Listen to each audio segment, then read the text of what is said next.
ये कहानी है एक ऐसे नल्ले बेरोजगार इंजीनियर की जो एक नोबेल प्रिंस के बॉडी में रीबॉर्न होता है, एक ऐसे बोरिंग और डेंजरस बॉर्डर टाउन में जो बिल्कुल जंगल जैसी जगह में है। वो इस बॉडी में आते ही कहता है कि एक बूढ़ा आदमी मुझे लेने आया, लेकिन नॉक करने से पहले ही उसकी मुलाकात एक मेड से हुई जो अभी मुझे सर्व करके गई थी। वो बोलती है कि मैं सो रहा था, लेकिन उसकी आंखों में कुछ और ही था। वो नर्वस और जालसाज लग रही थी, जैसे कुछ छुपा रही हो। बूढ़ा आदमी अंदर आता है और मुझे बेहोश पड़ा हुआ देखता है। जमीन पर वाइन का प्याला गिरा हुआ होता है। उसे अभी नहीं पता होता, लेकिन उसी मोमेंट में ओरिजिनल प्रिंस मर चुका होता है और तभी मैं इसी बॉडी में कॉन्शियस फील करता हूँ। मैं उठकर कंफ्यूज हो जाता हूँ, समझने की कोशिश करता हूँ कि क्या चल रहा है। बूढ़ा आदमी तुरंत मुझे चलने को बोलता है क्योंकि बाहर एक विच को एग्जीक्यूट करना है और वो ऑर्डर मुझे ही देना है। बाहर भीड़ पागल हो रही होती है। एक यंग लड़की पर पत्थर फेंके जा रहे होते हैं और सब चिल्ला रहे होते हैं कि विच विच है ये।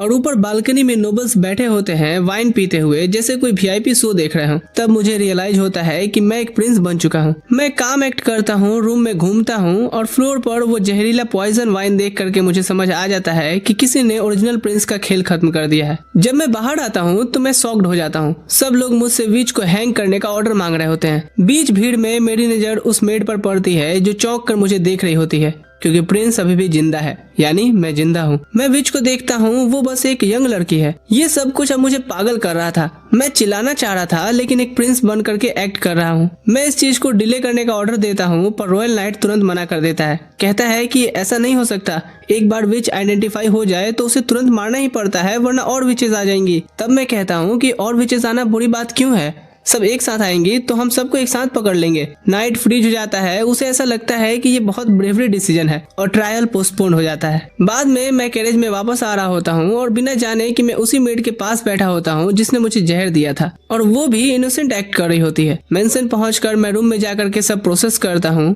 मैं एक मजाक की तरह एक प्रिंस की बॉडी में फंसा हूँ। कोई रेस्पेक्ट नहीं, कोई पावर नहीं, और ये दुनिया डार्क और बैकवर्ड है। मैं सोचता हूँ कि अब मैं क्या करूँ। तभी खुद को देख सोचता हूँ कि चलो कम से कम ये बंदा हैंडसम तो है, और यहीं से डिसाइड करता हूँ कि अब इस सिचुएशन का फुल मजा लूंगा। डिनर के टाइम रॉयल एडवाइजर आता है और सीधा पूछता है कि मैंने विच को एग्जीक्यूट क्यों नहीं किया। मैं कैजुअली पूछता हूँ कि इतना बड़ा इशू क्यों है ये। वो बताता है कि वेस्टर्न फॉरेस्ट में और विचेस देखी गई हैं और एक सिंबल मिला है जो विचेस कॉर्पोरेटिव एसोसिएशन का है। मैं पूछता हूँ कि ये क्या है। वो एक्सप्लेन करता है कि पहले विचेस अकेली काम करती थी, लेकिन ये एसोसिएशन सबको एक मिशन के लिए जोड़ना चाहती है, जिसका गोल है सीक्रेट माउंटेन ढूंढना जहां विचेस को इटर्नल पीस मिलेगा। इसलिए वो लोग एक्टिवली रिक्रूटमेंट कर रहे हैं। तब मैं बेरोजगार इंजीनियर पूछता हूँ कि तुम लोग डरते हो कि वो सभी इस अकेले विच को बचाने आएंगे। वो पैनिक कर जाता है और कहता है कि हाँ, और विच को तुरंत मारना जरूरी है। वो कहता है कि जब विच की पावर अवेकिन होती है तो वो बहुत डेंजरस हो जाती है। पावर, ये सब सुनते ही मेरी इंटरेस्ट बढ़ जाती है। वो बताता है कि रिसेंटली एक माइन कोलैप्स हुआ था और इस विच ने अपनी पावर यूज करके एक आदमी को जला दिया, जैसे कैंडल पिघलती है।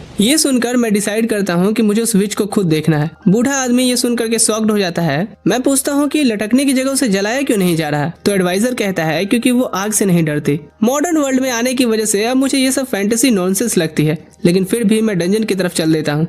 नाइट मुझे रोकने की कोशिश करता है, कहता है कि वो मेरी सेफ्टी गारंटी नहीं कर सकता। प्रिंस कहता है कि अगर तुम बुराई का सामना नहीं करोगे तो उसे हराओगे कैसे। तो नाइट कहता है कि इंसान की लिमिट्स होती हैं, लापरवाही हिम्मत की निशानी नहीं होती। तब प्रिंस कहता है कि यानी तुम ये कहना चाहते हो कि हम सिर्फ कमजोरों को पनिश करें और स्ट्रॉन्ग को इग्नोर करें। जिस पर वो नाइट सॉरी बोलता है और हम सब आगे बढ़ते हैं। जब प्रिंस विच के सेल तक पहुंचता है तो पूरी तरह से स्टन्ड हो जाता है, क्योंकि वो लड़की इतनी ज्यादा खूबसूरत जो थी। उसकी डीप ब्लू आईज जिनमें बिल्कुल भी नफरत नहीं दिख रही थी, सिर्फ एक स्ट्रॉन्ग बिलीव दिख रहा था। चेंज में होने के बाद भी नाइट्स तुरंत डिफेंसिव मोड में आ जाता है। तब प्रिंस वहाँ पे अपना इंट्रो देता है और उसका नाम पूछता है। वो हल्के से आवाज में कहती है एना। प्रिंस उससे पूछता है कि सब सच बताओ कि वहाँ क्या हुआ था। एना थोड़ी हेजिटेट करके टूट चुकी होती है, लेकिन वो बताना शुरू करती है। वो कहती है कि जब माइन कोलैप्स हुआ था तो उसके फादर का पैर फंस गया था। वो उन्हें बचाने के लिए भागी, लेकिन एक और माइनर ने सिचुएशन का फायदा उठाया और मेरे फादर की सारी सेविंग्स चुरा ली। सारी जिंदगी की मेहनत एक सेकंड में चली गई। वो इतना इंजर्ड होने के बाद भी लड़ रहे थे। जब मैं वहाँ पहुंची तो मैंने देखा वो चोर मेरे फादर के नहीं छोड़ने पर कुल्हाड़ी उठा करके उनके सर पे मारने वाला था, और बिना सोचे समझे मैंने उसे मार दिया। प्रेजेंट में प्रिंस पूछता है तो तुम्हें पकड़ा कैसे गया। एडवाइजर्स उसकी तरफ से जो जवाब देता है वो सुन करके प्रिंस हिल जाता है। एना को उसके फादर ने बिट्रे किया था। हाँ, उसके बाप ने उसे 25 गोल्ड कॉइन्स के लिए दे दिया, इतना पैसा कि वो आराम से पूरी जिंदगी जी सकता था। प्रिंस एना की तरफ देखकर पूछता है कि जो आदमी तुमने मारा वो तुमसे ज्यादा स्ट्रांग था, तुमने कैसे किया? एना शांत आवाज में कहती है, डेविल पावर से। प्रिंस को डाउट होता है तो वो कहता है कि मैं भी देखना चाहता हूँ, मुझे भी दिखाओ। सब लोग वहाँ पैनिक कर जाते हैं क्योंकि विच कभी भी सबको मार सकती है। एना भी वार्न करती है कि आपकी इतनी क्यूरियोसिटी एक दिन आपकी मौत का कारण न बन जाए। प्रिंस उससे कहता है कि एना, अगर तुम डीमन हो तो तुम मुझसे भी पहले अपने बाप को मारना चाहोगी। ये बात सीधा उसके दिल पर लगती है, उसकी आंखों से आंसू गिरने लगते हैं। अपने ही बाप से बिट्रेयल, ये सही में एक अलग लेवल का दर्द होता है। प्रिंस उसके पास जाते हुए सीधा पूछता है कि तुम एक बेचारी लड़की हो या एक डेंजरस डीमन। नाइट उसे रोकने की कोशिश करता है लेकिन वो उसका कॉलर तोड़ देता है जो उसकी पावर सील कर रहा था। सब लोग पैनिक में भागने लगते हैं और तब प्रिंस अपनी आंखों से उसकी असली पावर देखता है। फ्लेम्स पूरी सेल में फैल जाती हैं। नाइट चिल्लाता है कि भागो, लेकिन प्रिंस एक ही जगह रुका रहता है। फिर वो नोटिस करता है कि एना फायर को कंट्रोल कर रही है और उसे सेल के अंदर ही रोक रही है। वो उसके पास चलकर आती है, उसके कपड़े जल चुके होते हैं। फिर वो फायर को बुझा देती है, धीरे से शांत आवाज में कहती है, माय लॉर्ड, अब आपकी क्यूरियोसिटी सेटिस्फाई हुई? एना कहती है कि अब आप मुझे एग्जीक्यूट कर सकते हैं, लेकिन वो अपना जैकेट उस पर डाल देता है, ये कहते हुए कि मैं तुम्हें मारूंगा नहीं बल्कि तुम्हें हायर करना चाहता हूँ। अगले दिन प्रिंस रूम में अकेला बैठा होता है और एना की पावर्स के बारे में ही सोच रहा होता है। मेरी पास्ट लाइफ में मैं इंजीनियर था और थर्मोडायनेमिक्स मुझे परफेक्टली आता है। मुझे पता है कि हीट कभी भी खुद से क्रिएट नहीं होती और एंट्रोपी हमेशा बदलती है, लेकिन एना ने इन सब रूल्स को तोड़ दिया। वो हीट क्रिएट कर रही थी, लिटरली कुछ नहीं से, जैसे कि लॉ ऑफ थर्मोडायनेमिक्स उसके लिए एग्जिस्ट ही नहीं करती। उसका दिमाग हिल जाता है। विचेस की पावर इंसेन भी है और इंसेनली यूजफुल भी। तभी बारोफ रूम में आता है। प्रिंस सीधा पूछता है कि काम हो गया? बारोफ कहता है कि हाँ, विच को दोपहर में लटका दिया गया है और फेस कवर था ताकि किसी को पता न चले कि वो कौन था। प्रिंस सेटिस्फाइड हो जाता है और फिर उससे कहता है कि पूरी सिटी का डाटा लाओ, ट्रेड, टैक्सेस, एक्सपेंसेस और लास्ट पिछले 10 साल का रिकॉर्ड, साथ ही प्रोडक्शन सेक्टर का भी डिटेल, टेक्सटाइल, स्टील, सिरेमिक, सब। बारोफ शॉक्ड हो जाता है क्योंकि पहले वाला प्रिंस बिल्कुल यूजलेस था। वो पूछता है कि इतनी इन्फॉर्मेशन क्यों चाहिए आपको? प्रिंस सिंपली कहता है कि जो बोला है वो ले आओ। वो मान जाता है और कहता है कि आप फाइनली अपनी टाउन को लेकर सीरियस हो गए। फिर वो मैप के पास जाता है और पूरी सिचुएशन एनालाइज करता है। तिमोथी वेंसिला का इकोनॉमिक हब हैंडल करता है, गेराल्ड मिलिट्री किला कंट्रोल करता है, ग्रेसिया ट्रेड पोर्ट संभालती है, टिली कल्चरल सिटी मैनेज करता है और मैं सबसे बेकार गरीब बॉर्डर टाउन में फेंक दिया गया हूँ। वो बारोफ से सीधा पूछता है कि मेरे चांसेस क्या हैं ऊपर उठने के? बारोफ सच बोलता है कि पिछले साल आपने सब बिगाड़ दिया था, सिटी ऑलरेडी डाउनफॉल में है और नोबल्स अपनी मर्जी की चला रहे हैं। तब प्रिंस पूछता है कि असल में यहाँ कंट्रोल किसके पास है? बारोफ बिना सोचे तुरंत जवाब देता है कि रॉयल हाउस ऑफ फोर्टजा विंबलडॉन के पास। प्रिंस हल्की से स्माइल करता है और कहता है कि ये सब तो बस एक फ्रंट है। मैं समझता हूँ कि असल में किंगडम को चर्च कंट्रोल करता है। सिर्फ वही किंग लेजिट माना जाता है जिसे पोप ताज पहना है। इसका मतलब करंट किंग सिर्फ एक पपेट है। चाहे मेरे भाई अपनी टेरिटरी कितनी भी स्ट्रॉन्ग कर लें, एंड में सब कुछ चर्च का ही है। वो कॉन्फिडेंस के साथ कहता है कि अगर मैं इस सिस्टम के बाहर किंगडम बना दूं तो थ्रोन मेरा होगा। फिर वो बारोफ की आंखों में देखकर पूछता है कि तुम्हें नहीं लगता कि चर्च सियासी मामलों में कुछ ज्यादा ही इंटरफेयर करता है? बारोफ एग्री करता है लेकिन कहता है कि चर्च की पावर लोगों में डीपली रूटेड है। प्रिंस शांति से जवाब देता है कि लोग चर्च को सपोर्ट इसलिए करते हैं क्योंकि वो जो बोलता है वो लोग मान लेते हैं, और अगर हम साबित कर दें कि चर्च झूठ बोल रहा है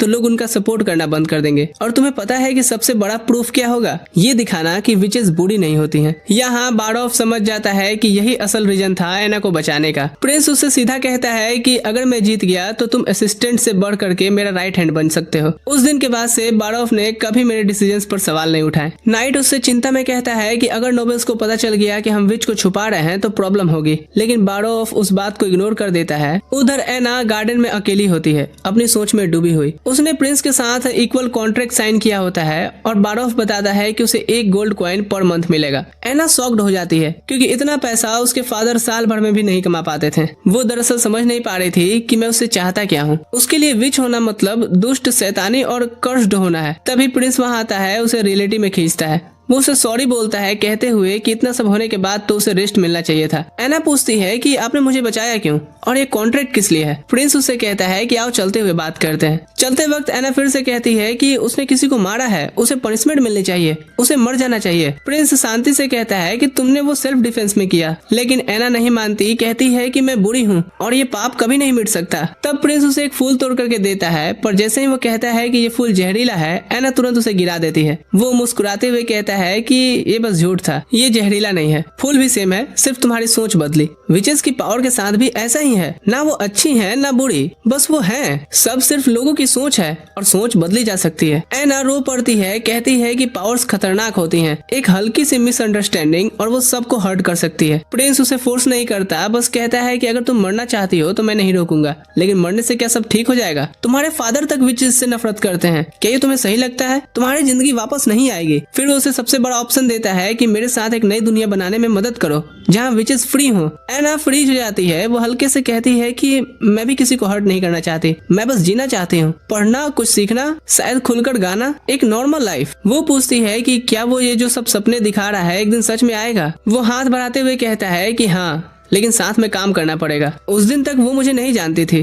पर मेरे हाथ बढ़ाने को जानती थी। प्रिंस वहाँ उसे कहता है कि अपनी पावर्स को ट्रेन करे ताकि पूरा कंट्रोल आ जाए। उस रात हम देखते हैं एक फीमेल मिस्टीरियस एसेसियन ने विचेस को मैसेज भेजा है इस प्रिंस के नए बिहेवियर के बारे में। अगले दिन वो डॉक्यूमेंट्स चेक करता हुआ समझ जाता है कि ये बॉर्डर सिटी एक माइनिंग टाउन है जो नोबल्स की करप्शन में दब चुका है, और सबसे बड़ी प्रॉब्लम यहाँ खेती ही नहीं होती। वो बारोफ से पूछता है कि तो फूड का क्या सीन है? वो बताता है कि जो और प्रोड्यूस होता है उसे लॉन्ग सॉन्ग किले के साथ ट्रेड किया जाता है। बेसिकली ये सिटी उनकी प्रॉपर्टी जैसी ट्रीट होती है और वो बस उतना ही फूड देते हैं कि वर्कर्स जिंदा रह सकें। पहले वाला रूलर जो यहाँ का था बोरिस, ब्लाइंडली उनकी बात मानता था और सारा और उन्हें दे देता था, बस थोड़े से फूड के बदले। प्रिंस बोरिस के बारे में कहता है कि मैंने कभी उस पर ट्रस्ट नहीं किया, मुझे पता था कि उसकी टेरिटरी लेने के बाद मैं उसका डायरेक्ट दुश्मन बन गया हूँ। बारोफ कंफर्म करता है कि बोरिस और बाकी नोबल्स के पर्सनली इंटरेस्ट लॉन्ग किले से जुड़े हुए हैं। उन्हें और प्रोडक्शन की कोई परवाह नहीं होती और जो फूड भेजते हैं वो बस लोगों को जिंदा रखने के लिए इनफ होता है। प्रिंस तुरंत डिसाइड करता है कि ये सब अब खत्म करना होगा। आज से लॉन्ग सॉन्ग किले के साथ सारी ट्रेड बंद। वो प्लान बताता है कि हम अपना और विलो सिटी को बेचेंगे और फूड डायरेक्ट उनसे ही खरीदेंगे। बारोफ चिंता करता हुआ कहता है कि विलो सिटी इतना ज्यादा और हैंडल नहीं कर पाएगा। प्रिंस कामली कहता है अगर प्राइस हाफ कर दे तो इतना प्रॉफिट देख करके तो कोई मना नहीं करेगा ना। बारोफ अब फ्यूचर को देख करके चिंता करता है क्योंकि हम अपना स्टॉक खत्म कर देंगे। तब मैं यहाँ अपना लॉन्ग टर्म विजन बताता हूँ। जब रिसोर्सेज बिल्ड हो जाएंगे तब एक्सपेंड करेंगे। ये सिटी रिवर के सोर्स पर है जो पूरे किंगडम से होकर गुजरती है। अगर हम शिप्स बना लेते हैं तो पूरे किंगडम में ट्रेड कर सकते हैं। रूबी वुड रिवर हमारा सिल्क रोड बन जाएगा। बारोफ कंफ्यूज हो जाता है, कहता है पर हम सिल्क तो बनाते ही नहीं। प्रिंस हंसते हुए कहता है कि भाई ये बस एक कहावत है। तब बारोफ बड़ी प्रॉब्लम बताता है, अगर हमने ये किया तो लॉन्ग सॉन्ग किला विंटर में लोगों को शेल्टर नहीं देगा। प्रिंस पूछता है कि विंटर में किले की जरूरत आखिर क्यों पड़ती है। बारोफ एक्सप्लेन करता है कि विंटर में मॉन्स्टर्स निकल आते हैं, ड्रैगन स्पाइन माउंटेन से नर्क के दरवाजे खुलते हैं और जानवर तब करप्ट होकर के डिमोनिक बीस्ट बन जाते हैं। वो ग्रुप्स में अटैक करते हैं और सब कुछ डिस्ट्रॉय कर देते हैं। और क्योंकि सिटी के पास वॉल्स नहीं है तो हर साल लोग लॉन्ग सॉन्ग किले में जाकर के छुपते हैं। ये सुन करके अब मुझे समझ आ जाता है कि जब तक इन मॉन्स्टर्स का सोल्यूशन नहीं ढूंढ लेता तब तक मैं यहाँ कुछ नहीं बिल्ड कर सकता। वो फिर पेट्रोल कैप्टन और एक हंटर को बुलाता है जो पहले बीस्ट से लड़ चुके हैं। एक कैप्टन बोलने की कोशिश करता है लेकिन वो उसके सामने घबरा जाता है और कुछ बोल ही नहीं पाता।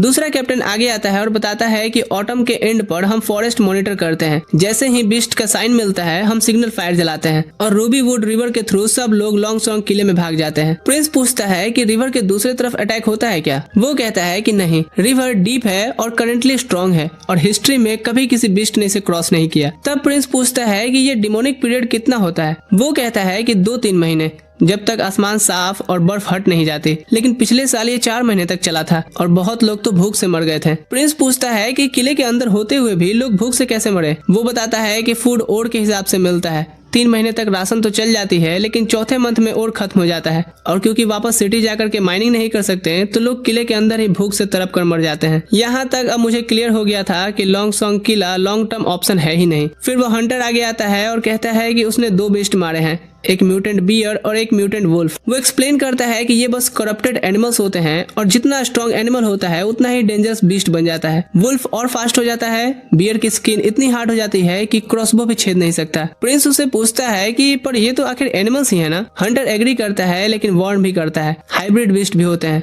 वो ट्रांसफॉर्म कर सकते हैं, विंग्स ग्रो कर सकते हैं और उनकी स्मेल इतनी स्ट्रॉन्ग होती है कि आप कहीं भी छुपो वो आपको ढूंढ लेंगे। वो अपने शिकारों के साथ खेलते हैं जैसे उन्हें दर्द देना पसंद हो। एक रियल डायमंड्स की तरह। प्रिंस उससे पूछता है कि उसका नाम क्या है और वो सर झुकाए क्यों खड़ा है। कार्टर बताता है कि ये सैंड पीपल से है और एग्जाइल है मोजिन क्लैन से। प्रिंस उसे कहता है कि सर ऊपर उठाओ, तुम कौन हो मैटर नहीं करता, जब तक तुम बॉर्डर सिटी में हो तुम मेरे लोग हो। और तब वो अपना नाम आयरन एक्स बताता है। प्रिंस सभी को आने के लिए थैंक्स बोलता है और हर एक को 10 सिल्वर कॉइन रिवॉर्ड देके भेज देता है। फिर वो कार्टर के साथ बॉर्डर जाता है जहाँ सिग्नल फायर चलाया जाता था। उस एरिया को स्टडी करने के बाद वो नोटिस करता है कि लोग माउंटेन से सीधा रिवर की तरफ भागते हैं। वो पूछता है कि यहाँ से डिस्टेंस कितना होगा। कार्टर कहता है कि लगभग 600 मीटर। तभी कार्टर कहता है कि माफ कीजिएगा अगर बात बुरी लगे तो, लेकिन कहीं आप डिमोनिक पीरियड में यहीं रहने का तो प्लान नहीं बना रहे हैं। यहाँ प्रिंस हाँ कहता है। कार्टर का चेहरा बिल्कुल सफेद पड़ गया था क्योंकि सिटी में सिर्फ थोड़े से गार्ड्स हैं, कैसल में 2000 लोगों के लिए जगह ही नहीं है और डिमोनिक बीस्ट को हॉर्ड के अगेंस्ट डिफेंड करना ऑलमोस्ट इम्पॉसिबल था। लेकिन प्रिंस सीधा आगे देखते हुए कहता है कि मैं यहाँ मरने वाला नहीं हूँ और अपने लोगों को भी छोड़कर नहीं जाऊंगा। फिर वो लगता है अपने इंजीनियर वाली कॉन्फिडेंस के साथ बोलने कि हम इतिहास की सबसे मजबूत दीवार बनाएंगे और ये बीस्ट का झंझट हमेशा के लिए खत्म कर देंगे। उधर बारॉफ कंफ्यूज है कि मेरे अंदर इतना चेंज कैसे आ गया। उसे याद आता है कि पहले वाला रोलैंड कैसा था, सबसे बड़ा फेलियर, यूजलेस, रॉयल फैमिली के नाम पर कलंक,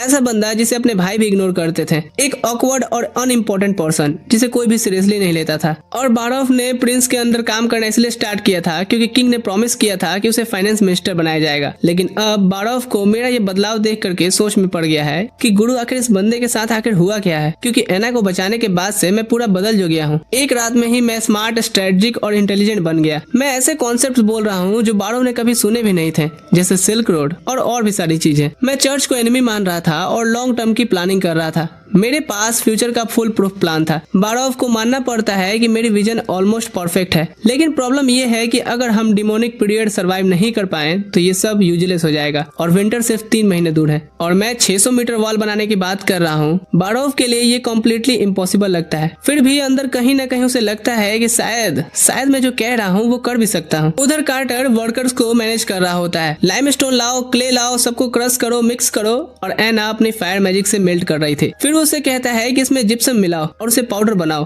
कार्टर कंफ्यूज हो जाता है और पूछता है कि प्रिंस ये क्या है और ये सब हम क्यों कर रहे हैं। वो मुस्कुरा करके कहता है कि ये एक नई विद्या है। थोड़ी देर में वो मिस्टीरियस पाउडर रेडी हो जाता है। वो एना से कहता है कि मिस एना, अब मैं तुम्हें अपनी मैजिक दिखाता हूँ। एना पूछती है कि मैजिक आपको भी आता है क्या? वो कहता है कि हाँ, लेकिन मेरा मैजिक थोड़ा अलग है, इसका नाम है साइंस। फिर वो कार्टर से कहता है कि पाउडर को पानी में मिलाओ और स्टोन पर डालो, देखना कल तक ये सॉलिड बन जाएगा। कार्टर थोड़ा डाउट करता है, वो टिपिकल फेस कि हाँ प्रिंस, आप जो बोल रहे हैं वो सही है। वो एना से पूछता है कि क्या तुम बिलीव करती हो? वो तुरंत कहती है कि अगर आप कह रहे हैं तो मैं मानती हूँ। अगले दिन वो कार्टर से कहता है कि इसे तोड़ के दिखाओ। कार्टर पूरी ताकत से सॉवल मारता है और चट्टान सी आवाज आती है। वो पत्थर स्टील जैसे हार्ड हो चुके होते हैं। कार्टर एक्साइटेड हो जाता है और कैलकुलेट करने लगता है कि इससे तो 5 साल में पूरी वॉल बन सकती है, कैसल स्ट्रॉन्ग हो सकता है और बहुत कुछ किया जा सकता है। लेकिन प्रिंस तो कुछ और बड़ा ही सोच रहा था। 10,000 हाउसेस बन सकते हैं, लोगों को शेल्टर मिल सकता है, सब खुश रह सकते हैं। फिर उससे कहता है कि हम सबके लिए बेटर घर बनाएंगे, ऐसा घर जो आंधी तूफान भूकंप से भी डिस्ट्रॉय ना हो। वो कार्टर को वॉल कंस्ट्रक्शन का हेड बना देता है और एना को बोलता है कि वो रोज इन मटेरियल्स पर काम करे। जाते वक्त कार्टर पूछता है कि वैसे प्रिंस, इस पाउडर का नाम क्या है? वो मुस्कुरा करके कहता है कि सीमेंट। सीन शिफ्ट होता है कुछ दिन बाद। एक प्रॉब्लम आती है कि कंस्ट्रक्शन स्लो चल रहा होता है। बारॉफ बताता है कि कार्टर मेहनती है, लेकिन उसे कंस्ट्रक्शन का एक्सपीरियंस नहीं है और 600 मीटर वॉल बनाने के लिए हमें एक एक्सपर्ट आर्किटेक्ट चाहिए। तब प्रिंस को समझ आता है कि सीमेंट पावरफुल है, लेकिन अकेला सब सॉल्व नहीं कर सकता। फिर वो बारॉफ से कहता है कि तुरंत जाओ और स्टोन मेसन्स को ढूंढो। बारॉफ ने बताया कि फ्रंटियर सिटी में कोई इतना स्किल्ड नहीं है। प्रिंस कहता है तो बाहर के शहर में ढूंढो, लॉन्ग सॉन्ग किला जाओ, विलो सिटी, जहाँ जाना पड़े जाओ। उधर हम दूसरी तरफ एना के पुराने टीचर को देखते हैं जो सिटी में फांसी वाले जगह के सामने रुकता है। वो वहीं खड़ा देख रहा होता है, सोचते हुए कि यहीं पे उसकी स्टूडेंट एना को फांसी दी गई होगी। वो अभी भी दुखी है क्योंकि कुछ दिन पहले ही उसकी एक और स्टूडेंट ने बताया था कि वो भी एक विच है। उसके स्टूडेंट्स को ऐसी सजा मिले, उसे ऐसा लग रहा है जैसे पूरी दुनिया का बोझ उसके कंधों पर है। तभी एक आदमी उसे बुलाता है क्योंकि वो थोड़े लोगों में से लग रहा था जो पढ़ सकते हैं, और उससे बोलता है कि जरा पढ़ के बताना तो ये रॉयल नोटिस कैसा है। टीचर जोर से पढ़ता है, जॉब्स ओपन है, 20-40 साल के लोग पत्थर तोड़ने के लिए, कोई भी जेंडर चलेगा, जनरल वर्कर्स और मास्टर बिल्डर्स जिनको किले या बड़े इमारतों का एक्सपीरियंस हो, सैलरी बहुत अच्छी है और मास्टर बिल्डर्स को 1 गोल्ड कॉइन पर मंथ मिलेगा। लोग पागल हो जाते हैं एक्साइटमेंट में कि उन्हें कमाने का मौका मिल रहा है। टीचर समझ जाता है कि ये उसके लिए भी लाइफ चेंजिंग चांस है। वो सीधा इंटरव्यू के लिए भागता है। प्रिंस के पास आकर के कहता है कि मेरा नाम कार्ल वान वेट है, मैं यहाँ टीचर हूँ, लेकिन मैंने पैलेस डिजाइन और कंस्ट्रक्शन में भी काम किया है और कई पब्लिक प्रोजेक्ट्स में भी, जैसे एसफोर्ड में भी। तभी बारॉफ तुरंत डाउट करता है एसफोर्ड नाम सुन के और पूछता है कि क्या तुम उसके मेंबर थे। कार्ल कहता है कि हाँ। प्रिंस सीधा पूछता है कि एसफोर्ड के टाइम तो कोलैप्स हुआ था ना और सारे गिल्ड मेंबर्स को मार दिया गया था। कार्ल गहरी सांस लेता है और कहता है कि वो कहानी झूठी है और बताता है कि एडमिनिस्ट्रेटर्स ने रिश्वत लेकर के काम किया था, गलत टाइप का स्टोन यूज करवाया था जबकि उसे वार्न किया गया था। वार्निंग्स इग्नोर हुई, एक्सीडेंट हुआ और एंड में एडमिनिस्ट्रेटर बच गया और स्टोन मेसन्स को मार दिया गया। मुझे पहले ही पता चल गया था तो मैं रात में ही भाग गया और तब से छुप रहा हूँ। प्रिंस उसे सीधा पूछता है तो वो ये सब अब क्यों बता रहा है, अपनी जान रिस्क में डालते हुए। कार्ल कहता है कि मुझे पता है कि उस समय मैं अगर नहीं भागता तो मर जाता। मैं सब कुछ अभी नहीं बता सकता, लेकिन मुझे एक चांस दिया जाए।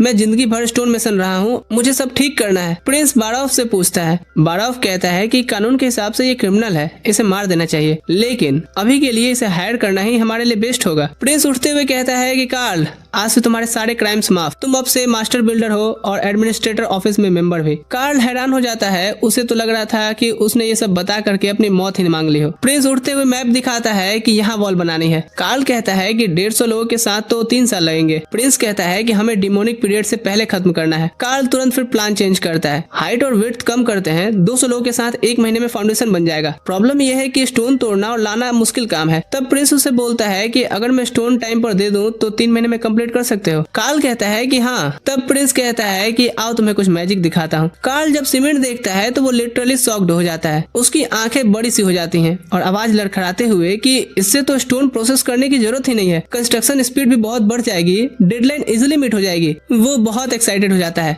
लेकिन जाने से पहले कार्ल एक सीक्रेट बताना चाहता था। तभी एना नीचे आती है। कार्ल उसे देख करके फ्रीज हो जाता है। ये तो मर चुकी थी ना। एना बताती है कि ये मेरे टीचर हैं। कार्ल इमोशनल हो जाता है कि मैं तुम्हें सपनों में देख रहा था, मैं टूट गया था, तुम्हें जिंदा देख करके रिलीफ हो रहा है। वो घुटनों पर बैठ करके प्रिंस से थैंक्स करता है एना को बचाने के लिए। वो कहता है कि मैं विचेस को बुरा नहीं मानता, मैं चर्च की तरह उन्हें हंट नहीं करूंगा। तब कार्ल बोलता है कि सिटी में एक और विच है। प्रिंस हल्का सा स्माइल लेता है तो कार्ल कहता है कि एक छोटी लड़की है जिसका नाम नेना है, उसे अभी पता चला है कि वो विच है। फिर कार्ल गलत समझ लेता है और बोलने लगता है कि कितनी लकी है ना कि वो आपके हरेम में आ रही है, और नेना वो भी बड़ी होके एक खूबसूरत लड़की। बारॉफ जोर जोर से हंसने लगता है। तब प्रिंस एक गहरी सांस लेते हुए कहता है कि कार्ल तुम सब गलत समझ रहे हो, मैंने एना को इसलिए बचाया क्योंकि मुझे इसकी मदद चाहिए थी, उसी की वजह से मैं ये सीमेंट बना पा रहा हूँ। कार्ल का चेहरा लाल हो जाता है शर्म के मारे। फिर वो उसे अलग ले जाकर के बात करता है। चलते वक्त बारॉफ धीरे से वार्न करता है कि नेना एक नोबेल की बेटी है, अगर नोबेल्स को पता चल गया कि वो विच है तो सिचुएशन बहुत बिगड़ सकती है। प्रिंस कार्ल से कहता है कि तुम उसे उसके रेगुलर लेसन के टाइम पर मेरे पास ले आओ, और बारॉफ को बोलता है कि उसे चुपचाप अंडरग्राउंड किचन में ले आना बिना किसी को पता चले। थोड़ी देर बाद नेना आ जाती है।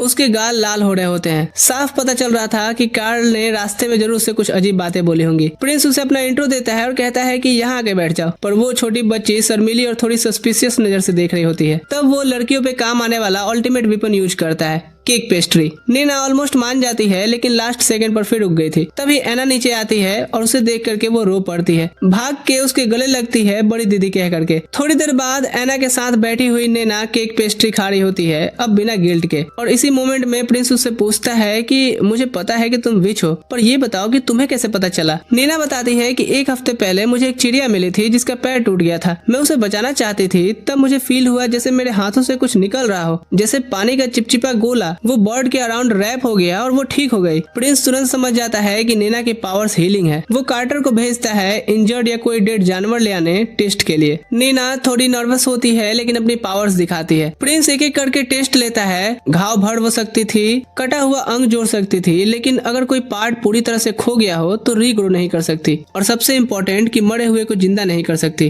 कार्टर सब देखता है और कहता है कि लोगों को बचाना नाइट का काम होता है, लेकिन इस तरह देखना ये तो कुछ अलग ही है। और वो मानता है कि अब उसे समझ आ रहा है कि प्रिंस विचेस के साथ ऐसा क्यों कर रहा है, ताकि उनकी पावर्स को सही जगह इस्तेमाल किया जा सके। प्रिंस कार्टर से कहता है कि नेना को रेगुलरली यहाँ लाने का सिस्टम बनाओ बिना किसी को पता चले, उसे ट्रेन करना है। कार्टर पूछता है कि उसे यही मेंशन में क्यों नहीं रख लेते। प्रिंस उसे समझाता है कि अब तक नेना एक्सपोज नहीं हुई है, और वो नोबल फैमिली से भी है। अगर अभी उसे ओपनली यहाँ रखा जाएगा तो नोबल्स के साथ कॉन्फ्लिक्ट शुरू हो जाएगा और हम अभी इस पे ध्यान नहीं देना चाहते। फिर वो रूम की तरफ देखते हुए कहता है कि सिर्फ डिमोनिक बीस्ट ही प्रॉब्लम नहीं है, हमारे और भी एनिमीज हैं और वो हमारे बहुत पास ही रहते हैं। दूर कहीं एक नाइट प्रिंस की बहन गार्सिया को सारी लेटेस्ट न्यूज दे रहा था। वो बताता है कि वेलेंगड़ा फ्लीट एक सक्सेसफुल रेड से वापस आ गया है। उन्होंने मर्चेंट शिप के कॉन्वे को इंटरप्ट किया और लूट बहुत ज्यादा थी, इतनी कि एक पूरी पल्टन को आर्म किया जा सके। गार्सिया को ये सुनकर के अच्छा लगा और पूछती है कि रेड को लीड करने वाले कैप्टन का क्या नाम है। नाइट बताता है कि उसका नाम ड्रेक है। उसी वक्त गार्सिया अपनी अथॉरिटीज यूज करके ड्रेक को यहाँ की नाइट बना देती है और साथ ही उसे पूरी वेलेंगड़ा फ्लीट का कमांड दे दिया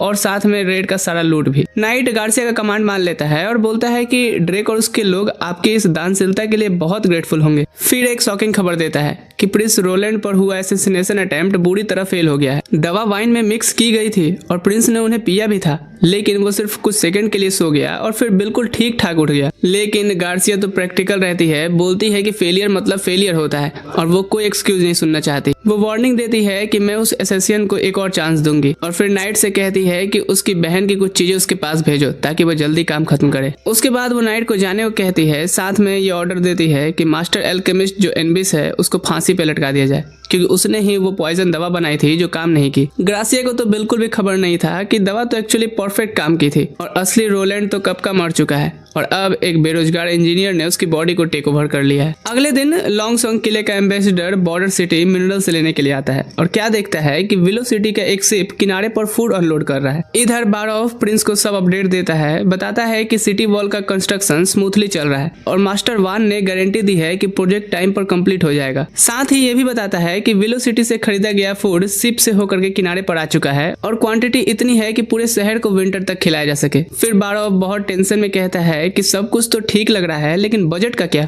उसका मानना था कि लॉन्ग रन में शहर सीधा बैंकक्रप्ट की तरफ जाएगा, क्योंकि बड़े खर्चे शाही तिजोरी से कवर हो रहे हैं और ज्यादा से ज्यादा एक और स्प्रिंग तक ही टिक पाएंगे। लेकिन प्रिंस कहता है कि मुझे इस चीज की टेंशन नहीं है, क्योंकि एक बार हम वॉल कंप्लीट कर लेते हैं तो बॉर्डर सिटी में अपनी पोजीशन स्ट्रांग बना लेंगे, तो फ्यूचर में मिनरल्स की प्रोडक्शन गारंटीड हो जाएगी। तभी बारॉफ बोलता है कि दिक्कत ये है कि ड्यूक रेयान इतनी आसानी से नहीं मानेगा और अगर हम लॉन्गसोंग किले को मिनरल्स देना बंद कर दें तो तभी एक मैसेंजर आकर के बताता है कि लॉन्गसोंग किले का एम्बेसडर आ गया है। प्रिंस तुरंत बारॉफ को बोलता है कि किचन स्टाफ को बोलो कि अभी एक ग्रैंड फूड बैंक्वेट प्रिपेयर करे। ये सब एक फ्लेक्स था, ये दिखाने के लिए कि फूड ही बॉर्डर सिटी और लॉन्गसोंग किले के बीच इकलौता बार्गेनिंग चिप नहीं है। डाइनिंग रूम में प्रिंस समझ जाता है कि एम्बेसडर को बिल्कुल आइडिया नहीं है कि इतना क्वालिटी फूड उसे कहां से मिला, क्योंकि पहले हमेशा किला ही बॉर्डर सिटी को फूड देता आया था। वो एम्बेसडर तो प्रिंस के खाने के तरीके से भी कंफ्यूज लग रहा था और पूछता है कि ये कौन सा चीज से वो खाना खाने बैठा है। प्रिंस कहता है कि इन्हें चॉपस्टिक कहते हैं और वो एक्सप्लेन करना शुरू करता है कि पूरे शहर में इसे कॉमन बना दूंगा, क्योंकि ये चांदी के बर्तनों से भी सस्ते हैं, लकड़ी के बने होते हैं और हाइजेनिक भी हैं। प्रिंस थोड़ा मौका देख करके टॉन्ट भी मारता है कि अब चूंकि बॉर्डर सिटी में अच्छा खाना नहीं है और हमें जो है वही से काम चलाना होगा। एम्बेसडर कंफ्यूज रह जाता है, लेकिन फिर भी थैंक्स बोलता है। फिर प्रिंस असली बात बताता है कि ये सब खाना तुम्हारे वेलकम करने के लिए है, क्योंकि ये सारे इंग्रेडिएंट्स आज ही विलो सिटी से आए हैं। ये सुनते ही वो शॉक्ड हो गया, क्योंकि हिस्ट्री में पहली बार बॉर्डर सिटी विलो सिटी के साथ ट्रेड कर रहा है। बाद में डिनर के बाद वो मेन बात पर आते हैं। एम्बेसडर कहता है कि आपके मिनरल्स डिलीवर करने का डेडलाइन ऑलरेडी निकल चुका है और लॉन्गसोंग किला अपना फूड तैयार कर लिया है जो वो भेजने वाले हैं। प्रिंस लैंडस्लाइड को कारण बताता है जो माइंस में हुआ था और कहता है कि इस वजह से प्रोडक्शन कुछ टाइम के लिए बंद हो गया है और अभी रिसेंटली ही वापस से शुरू हुआ है। प्रिंस कहता है कि अभी मेरे पास सिर्फ 2 मंथ्स का ही प्रोडक्शन स्टॉक है। एम्बेसडर पूछता है तो वो अभी के लिए वही 2 महीने का सप्लाई क्यों नहीं दे देता। तब प्रिंस सीधा बोलता है कि 2 महीने का मेरा किले को मिनरल सप्लाई देना बदले में उतना फूड गारंटी नहीं करेगा जो मैं अपने लोगों को पूरी सर्दियां खिला पाऊं, और जो 2 साल पहले बॉर्डर सिटी में बहुत लोग भूख से मर गए थे फूड शॉर्टेज की वजह से, मैं दोबारा कभी ऐसा नहीं होने दूंगा। फिर वो अपनी आवाज में थोड़ा सख्ती ला करके सीधा डिक्लेयर करता है कि किले के साथ एक्सचेंज का ये सिस्टम खत्म होना चाहिए। वो उसे कहता है कि मैं ऑलरेडी सारे मिनरल्स विलो सिटी को बेच चुका हूँ और अपने लोगों के लिए सर्दियां सर्वाइव करने के लिए सारा फूड भी खरीद लिया है, और ये भी क्लियर कर दूं कि विलो सिटी के साथ बिजनेस करना तुम्हारे किले से तो बेटर डील है। तब एम्बेसडर को समझ आता है कि उसने जो किनारे पर शिप्स देखे थे वो किस वजह से था। एम्बेसडर सोचता है और समझ गया कि वेलोसिटी पहले मिनरल्स का ट्रेड नहीं किया करता था, इसलिए शायद ज्यादा प्राइस नहीं दिया होगा, मैक्सिमम मार्केट वैल्यू का आधा ही मिला होगा, यानी कि प्रिंस तो घाटे में सौदा कर रहा है। एम्बेसडर बोलता है कि लॉन्गसंग किला ज्यादा पावरफुल है और पीढ़ियों से उनके साथ काम करते आया है, इतने बड़े वॉल्यूम के मिनरल्स प्रोसेस के लिए बेस्ट पार्टनर वही है। फिर वो एक प्रपोजल रखता है कि जहां वो वेलोसिटी को 50% कम मार्केट प्राइस में दे रहा है, किले को 30% कम में मिनरल्स बेचे, ताकि सबके लिए विन विन सिचुएशन हो। प्रिंस उसकी ट्रेडिंग सेंस की तारीफ करता है और कहता है कि उसका ये सजेशन तो सबके लिए फायदेमंद होगा, किंतु क्या वो ये गारंटी दे सकता है कि किले के 6.5 फैमिलीज इस बात पर राजी होंगी? एम्बेसडर बोलता है कि वो अपनी तरफ से पूरी कोशिश करेगा और ये कॉन्ट्रैक्ट लेकर के वापस जाएगा। प्रिंस भी एग्री करता है और उससे अच्छी खबर की उम्मीद करता है। जाने से पहले एम्बेसडर अपना कंसर्न जाहिर करता है बॉर्डर सिटी के लोगों के लिए,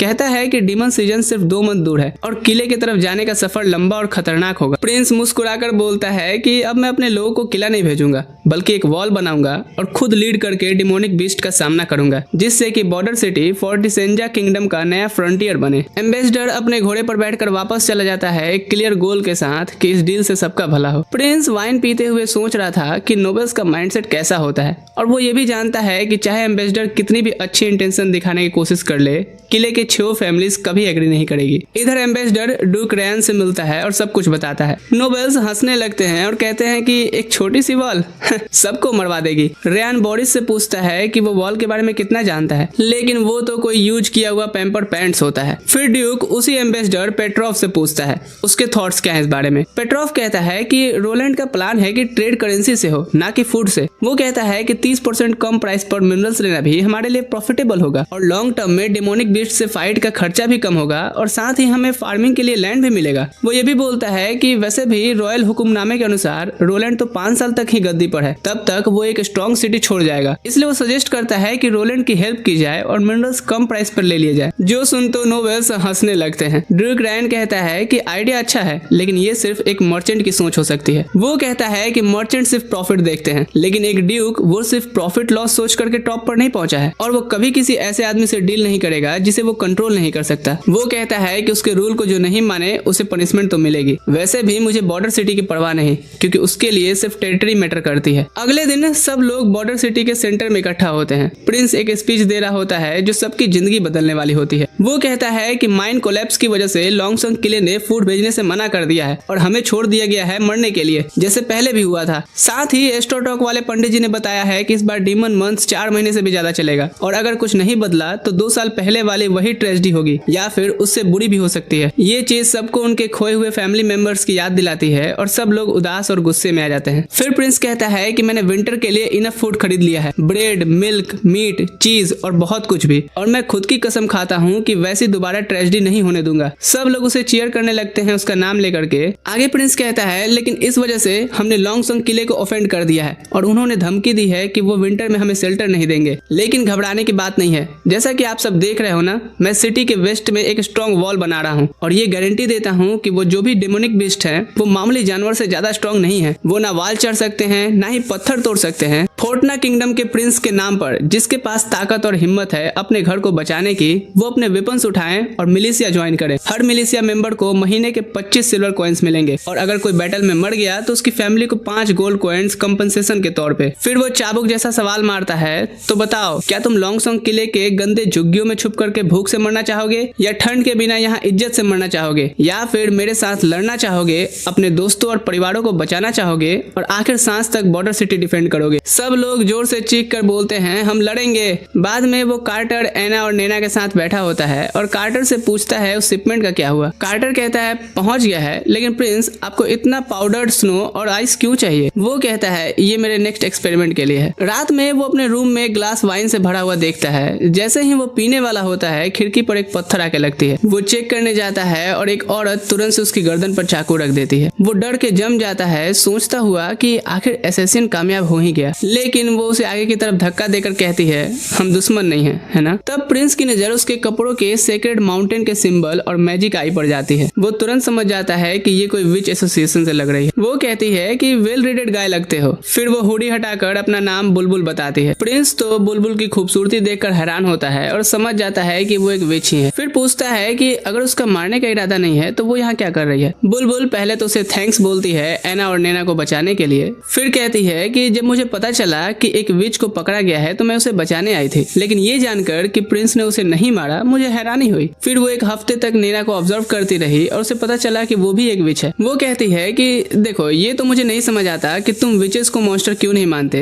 लेकिन फिर भी विच कॉर्पोरेशन की तरफ से मैं तुम्हारा शुक्रिया अदा करती हूँ। फिर वो उसके बेड पर बैठ जाती है और कैजुअली बोलती है कि आओ बैठ के बात करते हैं। प्रिंस तो डरा हुआ था लेकिन फिर भी बैठ जाता है, क्योंकि अगर वो उसे मारना चाहती तो पहले ही मार देती। फिर वो एक राहत की सांस लेते हुए पूछता है तो वो क्या चाहती है। बुलबुल उसके चेहरे को सहलाते हुए कहती है कि लोगों की आंखों में विचेस के लिए डर होता है, लेकिन तुम्हारी आंखों में तो मुझे क्यूरियोसिटी नजर आती है। वो कहती है कि पूरे वीक मैंने तुम्हें इनविजिबल होकर के ऑब्जर्व किया है और लगभग सब कुछ देखा। हाँ, वो बेड पे जाने से पहले का तुम्हारा एक्सरसाइज भी। प्रिंस पूछता है तो अब क्यों सामने आई है। बुलबुल कहती है कि तुम्हारी चेंबर मेड ने उस वाइन में पॉइजन मिलाया था जिसे तुम पीने जा रहे थे। ये जानकर प्रिंस को शॉक्ड लगता है कि मेरे ही आदमी मुझे मारना चाहते हैं। बुलबुल कहती है कि तुम्हारा ये घर तुम्हारे लिए उतना भी सेफ नहीं है जितना तुम समझते हो। वो उसका थैंक्स करता है, लेकिन बुलबुल कहती है कोई ना, तुमने ऐना की जान बचाई, मैंने तुम्हारी, हिसाब बराबर। वो उठ कहती है कि मैं ऐना और नैना को ले जा रही हूँ। प्रिंस कहता है क्या, क्यों, कहाँ। वो कहती है जहाँ विचेस एसोसिएशन है और समझाती है कि वहाँ ही विचेस शांति से और खुल के रह सकती हैं बिना भेदभाव के। प्रिंस कहता है कि बॉर्डर सिटी में भी उन्हें कोई प्रॉब्लम नहीं होगी, ये मैं वादा करता हूँ। तभी बुलबुल कहती है कि एक चीज है जो वो नहीं कर सकता, वो उन्हें सेक्रेड माउंटेन तक गाइड नहीं कर सकता और वही उनका असली सेफ प्लेस है। प्रिंस पूछता है कि क्या वो नॉर्थ के माउंटेन्स की बात कर रही है, जिस पर वो कुछ नहीं बोलती। प्रिंस कहता है कि मैं उन्हें ऐसे नहीं जाने दे सकता क्योंकि डीमन मंथ सिर्फ 2 महीने दूर है। माउंटेन स्नो से भर जाएगा और डिमोनिक बीस्ट वहाँ भरे होंगे और मैं ऐना और नैना को वहां जाने नहीं दे सकता। वो सजेस्ट करता है कि बुलबुल और विचेस पूरा विंटर सिटी में ही रुक जाएं और बाद में सेक्रेड माउंटेन ढूंढने जाएं। बुलबुल समझ जाती है कि पूरी विचेस एसोसिएशन को सिटी में लाने की बात कर रहा है। आइडिया बुरा नहीं था, लेकिन वो मना करती है। कहती है कि भले ही वो विचेस से नहीं डरता हो, लेकिन लोग डरते हैं और अगर चर्च को पता चल गया तो वो अटैक करेंगे। फिर वो पूछती है कि आखिर तुम इतना बड़ा रिस्क क्यों ले रहे हो जब उन्हें आसानी से जाने दे सकते हो। प्रिंस कहता है क्योंकि वो मेरे लिए इंपॉर्टेंट है। बुलबुल समझ जाती है, लेकिन पूछती है क्या वो अपनी और इस बॉर्डर सिटी के लिए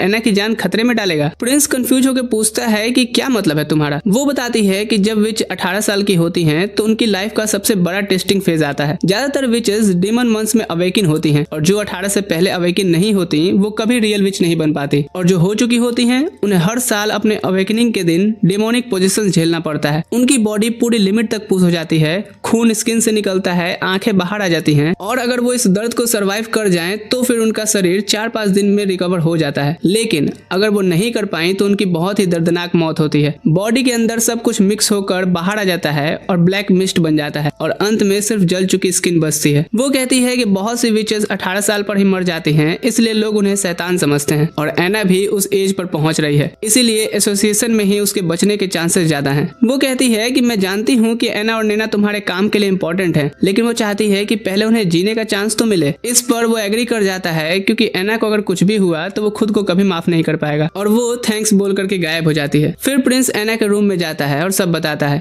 लेकिन हैरानी की बात होती है कि ऐना कहती है कि वो नहीं जाएगी। बुलबुल उसे समझाती है कि ये कितना खतरनाक हो सकता है, लेकिन ऐना कहती है कि वो सब झेल लेगी अगर वो प्रिंस के साथ रहती है तो। यहाँ प्रिंस कुछ बोल नहीं पाता। बुलबुल उसकी बात मान लेती है और कहती है कि वो भी सिटी में रुकेगी और जरूरत पड़ने पर उसकी मदद करेगी। फिर वो प्रिंस के करीब जाकर के धीरे से कहती है कि अब वो तुम्हारी रिस्पॉन्सिबिलिटी है। वो ऐना को देखता है और खुश होता है कि उसने रुकने का फैसला लिया। अगली सुबह जैसे ही प्रिंस उठता है, कार्टर आकर के उसे बताता है कि आपकी हेड में ट्राया मरी हुई पाई गई। वो बालकनी पर मिली और कोई निशान नहीं था उसके स्ट्रगल करने का या किसी के होने का, शायद एक एक्सीडेंट हो। प्रिंस समझ जाता है कि ये बुलबुल का काम हो सकता है। वो बिना ट्रेस के सब कर गई। इसी से पता चलता है कि वो औरत कितना डेडली और प्रोफेशनल है। तभी वो उसके रूम में आती है और बिल्कुल नॉर्मल तरीके से बिहेव करती है, कहते हुए कि तुम्हारे लिए मदद लाई हूँ। वो उसे एक पेपर देती है जिसमें लिखा होता है कि कौन उसे मारना चाहता है। वो बताती है कि ट्राया ने खुद के दांतों में कुछ दबा के रखा था और जैसे ही वो उसके पास पूछताछ के लिए गई उसने वो पॉइजन ले लिया और मैं सिर्फ चीजों को एक्सीडेंट की तरह दिखाई। पेपर पढ़ करके प्रिंस को पता चलता है कि ट्राया की बहन को किडनैप करके उसे मजबूर किया गया था ऐसा करने को और ये सब उसके ही बहन ने करवाया था। फिर वो उससे कहती है कि तुम्हारे मीटिंग का टाइम हो गया ना। रोलैंड कहता है कि यार अभी तक तो कुछ खाया भी नहीं हूँ। मीटिंग में बारह बताता है कि 50% कम मार्केट प्राइस पर भी मिनरल्स बेच करके हमें 200 गोल्ड कॉइन मिले और सारे खर्चे निकालने के बाद 90 कॉइन्स बचे हैं जो विंटर के लिए काफी है। फिर कार्टर बताता है कि मिलिशिया रिक्रूटमेंट भी अच्छा चल रहा है, 100 लोगों का टारगेट लगभग पूरा होने वाला है, लेकिन ट्रेनिंग में बहुत बड़ा प्रॉब्लम है। किसान और मजदूरों से ये एक्सपेक्ट नहीं कर सकते कि वो डिमोनिक बीस्ट का सामना करें। ये लोग तो ठीक से तलवार पकड़ भी नहीं पाते। प्रिंस पूछता है तो इस चीज के लिए क्या कर सकते हैं। कार्टर कहता है कि बारोन बोरिस के पास जाकर के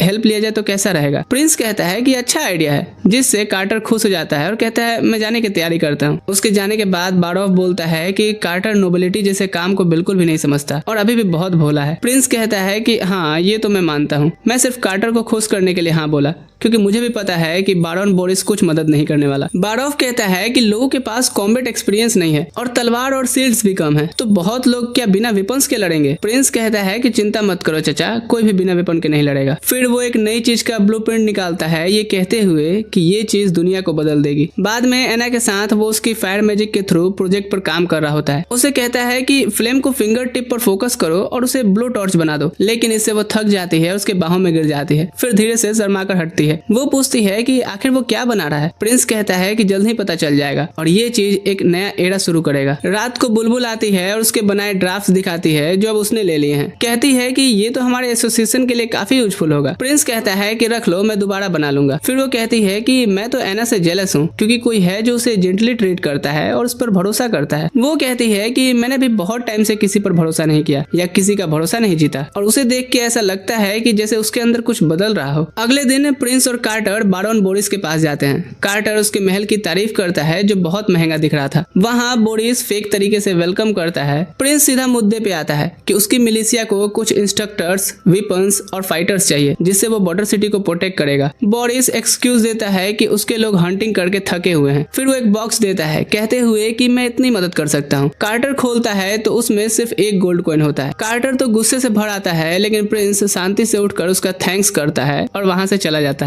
वापस आते वक्त कार्टर से माफी मांगता है, लेकिन प्रिंस कहता है कि कोई बात नहीं, वैसे भी मेरा काम नोबल्स पर डिपेंड हुए बिना भी हो सकता है, क्योंकि मेरे पास अपना प्लान है और मैं मिलिशिया को ट्रेन करूंगा। भले ही गांव के लोग ही क्यों ना हो, मैं सबको दिखाऊंगा कि असली मिलिशिया क्या होती है। सीन शिफ्ट होता है अगली सुबह, जहां वो मेन वॉल के सामने मिलिशिया वॉलंटियर्स के क्रू को जमा करता है और उन्हें हाइप करने के लिए अनाउंस करता है कि सभी को 10 सिल्वर कॉइन्स पर मंथ, साथ में रहना खाना दिया जाएगा। प्रिंस जानता था कि इतना इनके लिए बहुत होगा। इनमें से ही हम एक बंदे वोनर को देखते हैं जिसका पेट लिटरली भूख से गुड़गुड़ कर रहा था और उसके दोस्त उसका मजाक उड़ा रहे थे कि कहीं वो सिक्के देखने से पहले ही न मर जाए। फिर वो कहते हैं कि अरे अगर वो मर गया तो उस लड़की का क्या होगा जिसे वो पसंद करता है, जिससे वोनर अब चुप नहीं रहता और कहता है मैं नहीं मरूंगा और इसी साल के लास्ट में उसे प्रपोज करूंगा। वो क्लियरली कहता है कि इसलिए वो यहाँ आया है ताकि वो इतने पैसे कमाए कि उसके साथ शादी कर सके। तभी कार्टर इधर प्रिंस की एंट्री अनाउंस करता है और सबको लाइन में खड़ा होने को कहता है। प्रिंस उनके सामने आता है और सभी उसे देखते हैं। वोनर के लिए ये पहली बार था जब उसने किसी रॉयल को इतने पास से देखा हो। प्रिंस पहले तो सबको थैंक्स करता है और कहता है कि वो ये ना समझें कि वो सिर्फ कमाने के लिए यहाँ आए हैं, वो यहाँ अपनी जमीन बचाने के लिए हैं और अब वो सभी मिलिशिया के मेंबर्स हैं। ध्यान रहे ट्रेनिंग टफ होगी, लेकिन उसका फायदा भी मिलेगा। जो पास होंगे उन्हें लंच में एक्स्ट्रा अंडा मिलेगा और अंडा यहाँ लग्जरी खाना होता है, इसलिए सब एक्साइटेड हो जाते हैं। फिर Prince best Hunter iron x को सभी से इंट्रोड्यूस करता है, जो उनका ट्रेनर होगा। कार्टर इससे खुश तो नहीं लगता, लेकिन वो इग्नोर करता है। कहता है कि जो भी अच्छा करेगा उसे रैंक भी मिलेगा, चाहे वो कहीं से भी हो। आयरन एक्स तुरंत से पहला ड्रिल स्टार्ट करता है। सबको 30 मिनट तक सीधा खड़ा रहना है बिना हिले। जो ऐसा करेगा उसे अंडा और 1 ग्लास दूध दिया जाएगा। ये तो मुझे भाग मिल्खा भाग की याद दिला रहा है। सब स्टार्ट करते हैं और वोनर अपनी पूरी कोशिश करता है, कैसे भी करके वो 30 मिनट तक तो टिक ही जाता है। सब थके तो होते हैं, लेकिन साथ ही एक्साइटेड भी। आयरन एक्स कार्टर को रिपोर्ट करता है और लगता है कि दोनों अभी तक अच्छे दोस्त नहीं बने हैं। फिर प्रिंस कार्टर से अपडेट मांगता है। इधर वोनर और उसके दोस्त नर्वस होते हैं, क्योंकि उन्हें डाउट है कि प्रिंस अपने वर्ड पे खड़ा उतरेगा भी या नहीं, क्योंकि नोबल की वैसे भी कोई उतना वैल्यू नहीं करता। कार्टर तभी आकर कहता है कि सबने अच्छा किया है और सबको अंडा मिलेगा और सब खुश हो जाते हैं। कुछ कहते हैं कि मैंने तो 1 साल से अंडा नहीं खाया। कार्टर सेकंड राउंड अनाउंस करता है कि अगर इस बार सब 30 मिनट तक और खड़े रहें तो 2 अंडे मिलेंगे, लेकिन एक ट्विस्ट है, अगर एक भी फेल हुआ तो किसी को भी कुछ भी नहीं मिलेगा। सब थोड़ा इस मिस्टर बीस्ट स्ट्रेटजी से डाउन हो जाते हैं, लेकिन वोनर कहता है कि हम कर लेंगे। ड्रिल के दौरान कार्टर प्रिंस से अपने दिल की बात खोलता है कि माफ करना प्रिंस, मैंने कभी आपके फैसले पर उंगली नहीं उठाई, लेकिन ये एक कमजोर ग्रुप है। ऐसे लोग जब सामने मॉन्स्टर देखेंगे तो भाग निकलेंगे, और ये ट्रेनिंग ऐसे खड़े रहना, इससे क्या होगा। फिर पूछता है कि क्या आप आयरन एक्स को कैप्टन बनाने वाले हैं। प्रिंस कहता है कि क्या वो इन्हें अपने तरीके से 2 महीने में फाइटर बना सकता है। कार्टर कहता है बिल्कुल नहीं, कम से कम 5 साल लगेंगे। प्रिंस कहता है कि इसीलिए तो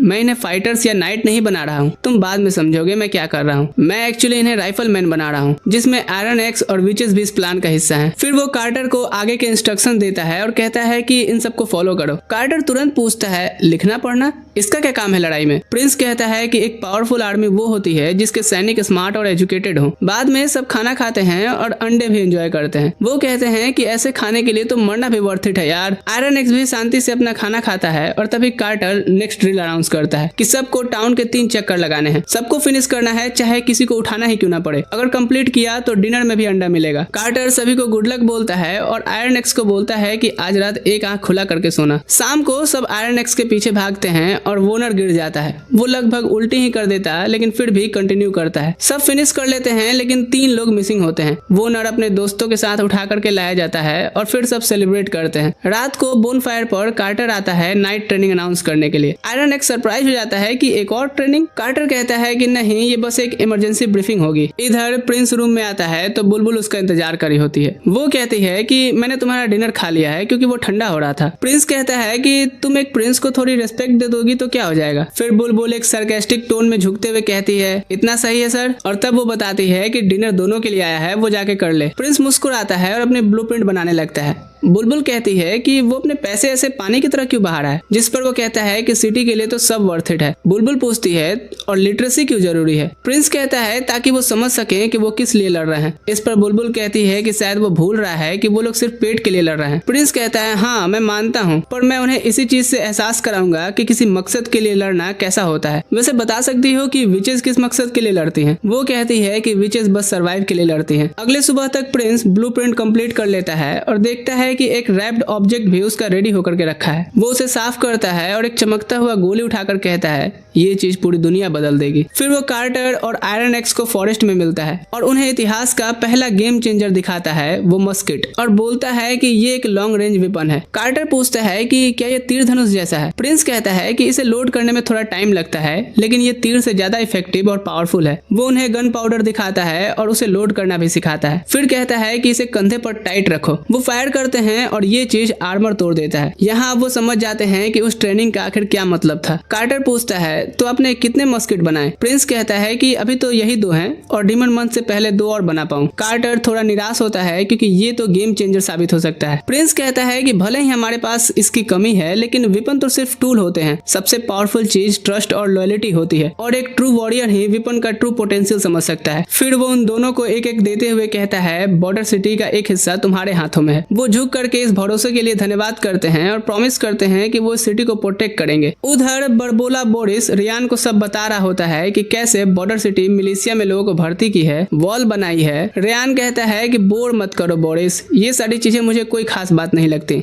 इधर बॉर्डर टाउन में सूरज ढल रहा होता है और हैरान करने वाली बात पता है क्या है। प्रिंस की मजदूरों को लेकर बनाई गई मिलिशिया सच में एक असली आर्मी जैसी लगने लगी थी। आयरन एक्स उन्हें ट्रेनिंग दे रहा था। एक ग्रे हाउंड नाम का बंदा किनारे से देख कह रहा था आंखों पर यकीन नहीं हो रहा। फिर अपने दोस्त से कहता है कि एक बात तो पक्की है ब्रो, तू वहाँ जाना डिजर्व करता है। तेरी तलवारबाजी और लिखने की स्किल्स प्रिंस का दिल जीत लेगी, देखना। ब्रायन का हमेशा सपना था नाइट बनने का और अभी प्रिंस एक ऐसा बंदा उभर कर आया है जो सही में बॉस लग रहा है। ब्रायन एक्साइटेड होके कहता है यार तू भी साथ चलना, दोनों साथ में नाइट्स बनेंगे। ग्रे हाउंड ठहरा सिंपल बंदा कहता है वैसे मुझे तो कोई टाइटल वाइटल नहीं चाहिए, पर हाँ अगर अपने घर बचाने का मौका हो वो भी तेरे साथ तो क्यों नहीं। दोनों एक साथ आगे बढ़ते हैं। तो साले इतना डायलॉग क्या मार रहा था, बिल्कुल ब्रो वाइब आ रही है ना। लेकिन इस दुनिया में एक्सपेक्टेशंस कदम कदम पे टूटेंगे। नाइट पेट्रोलिंग के टाइम ब्रायन और ग्रे हाउंड एक सेडी केबिन मीटिंग में पहुंचते हैं अपने कैप्टन के साथ। कैप्टन का चचा ड्यूक का खास बंदा था और ड्यूक रियान इस बात से चिढ़ रहा था कि प्रिंस उसके टेरिटरी में दखल दे रहा है। इन्हें काम मिला था प्रिंस को सीधा मार देने से अच्छा है सारे राशन जला दो डीमंस मंथ शुरू होने से पहले ही। कैप्टन कहता है प्रिंस को पीछे हटना ही पड़ेगा और रिवार्ड होगा नाइटहुड और प्राइम जमीन। ग्रे हाउंड इस बात के लिए बिल्कुल तैयार नहीं था। क्या खाना जलाने का मतलब पूरा शहर भूखा मरेगा 4 महीने की ठिठुरती हुई ठंडी में। कैप्टन और उसके लालची गुंडे कहते हैं आम जनता मरे या जिए क्या फर्क पड़ता है। फिर बोलता है लेकिन प्रॉब्लम है सारा राशन प्रिंस के कैसल में बंद है, इसलिए हमने तुम्हें बुलाया है। दरअसल इन्हें एक खुफिया रास्ता पता है जो एक कुएं से होके सीधा कैसल के गार्डन में निकलता है। कैप्टन उसे बहुत बड़ा ऑफर देता है, ये काम करो और नाइट का टाइटल तुम्हारा। ग्रे हाउंड कहता है, मैं अपनी सरजमी से गद्दारी नहीं करूंगा। असली नाइट्स जुल्म के खिलाफ लड़ते हैं, कमजोरों की हिफाजत करते हैं। जो छोटे लोगों की जान बेच के खुद आगे बढ़ना चाहता है वो टाइटल का हकदार नहीं होता। क्या कमाल की स्पीच है ना, पर इसकी कीमत उसकी जान जाती है। वो सबको समझा रहा था कि पीछे से कैप्टन ब्लेड घुसा देता है। ग्रे हाउंड ब्रायन के सामने खून में डूब जाता है और वो वहीं सॉग्ड में जम गया था। इससे पहले वो रिएक्ट करता, कैप्टन 2 तलवार उसकी गर्दन पे रख देता है। साथ आओ या अगला कोई स्पीच तुम दो। नाइट बनने का उनका सपना अब एक डरावनी दास्ता बयां कर गया था।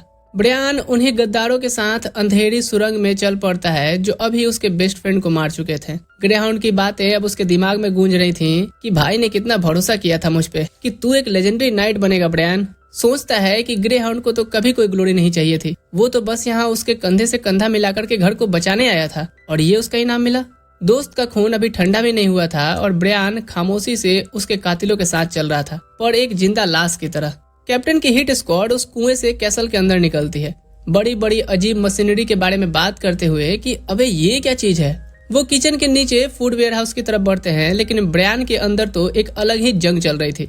कैप्टन सोचता है कि ब्रायन अब पूरा टूट गया है, यानी उनके कंट्रोल में है, पर ये उसकी गलत सोच थी किसी ऐसे इंसान के बारे में जो अपना भाई जैसा दोस्त खोया हो। ब्रायन का हर कदम अब उसके अंदर एक तूफान को जन्म दे रहा था। खाना जलाने की जगह वो उन्हें जलाने का विचार करता है।